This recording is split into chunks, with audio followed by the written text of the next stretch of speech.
Rapprocher des activités, voire les faire travailler ensemble plutôt que séparément pour être plus performants. C'est un peu la philosophie des effets de synergie qui se résume aussi par le fameux 1 plus 1 égale 3.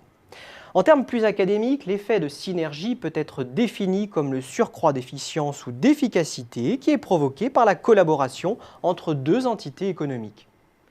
D'un point de vue stratégique maintenant, cette coopération peut s'établir sur n'importe quel maillon de la chaîne de valeur. Synergie, c'est un vieux terme, emprunté à la physiologie, qui a été importé par analogie au XXe siècle dans les sciences humaines, puis à partir des années 60 en économie et en stratégie. Les sciences économiques ont ainsi utilisé ce terme pour évoquer les conséquences positives des économies d'échelle et des externalités. Le management stratégique s'en est ensuite emparé pour suggérer l'attrait financier du rapprochement d'entreprises au sein de conglomérats. Ensuite, avec le développement des techniques de segmentation stratégique, l'accent a été mis sur l'intérêt de développer des coopérations entre les différents domaines d'activité stratégique de l'entreprise pour la rendre plus performante. On l'aura compris, la synergie est une notion très utilisée en stratégie d'entreprise, mais elle reste bien mal définie. On peut ainsi identifier de très nombreuses sources de synergie, et il est difficile d'être exhaustif. On se limitera ici au principal. Viennent bien sûr d'abord à l'esprit les synergies de coûts.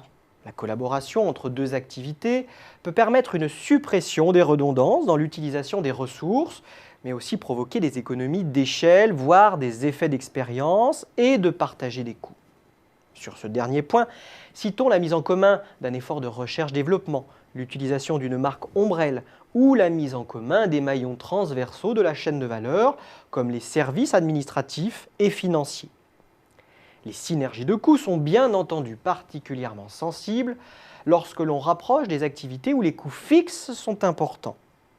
Il faut aussi évoquer les synergies liées à des effets de revenus. C'est par exemple le cas dans la mise en commun des circuits de distribution, ce qui permet de renforcer la force de frappe commerciale.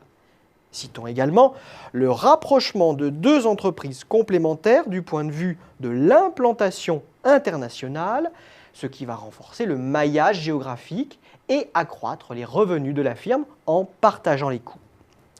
On pourrait aussi mettre en avant le partage des meilleures pratiques, les fameuses best practices, qui doivent en théorie être la source de baisse de coûts, d'amélioration de qualité, d'efficacité et d'augmentation de revenus. À vrai dire, les avantages supposés des effets de synergie ont longtemps légitimé une fuite en avant dans les stratégies d'acquisition et justifié des diversifications tous azimuts. Or, force est de constater que nombre de fusions-acquisitions se traduisent par des résultats décevants, voire des échecs. Les synergies sont en effet bien souvent plus difficiles à mettre en œuvre que prévu. C'est que les effets négatifs du rapprochement d'entreprises sont souvent sous-estimés. Par exemple, la gestion d'activités diversifiées engendre d'importants coûts de coordination, un phénomène bien mis en avant dès les années 80 par Jean-Pierre Détry et Bernard Ramanantsoa. Il faut également tenir compte du choc des cultures d'entreprise avec des équipes aux expériences différentes, voire la domination d'une équipe par une autre qui peut se traduire par des pertes de savoir-faire. Attirons également ici l'attention sur la priorité trop systématique qui peut être accordée à la mise en œuvre de synergies au sein de différentes business units. Cela peut handicaper d'autres leviers de création de valeur, comme par exemple le lancement d'un nouveau produit, le développement d'un bouquet de services complémentaires ou la création d'une offre réellement innovante. On l'aura compris, la perspective d'effet de synergie exige une analyse très rigoureuse qui prend en compte tous les aspects de la chaîne de valeur.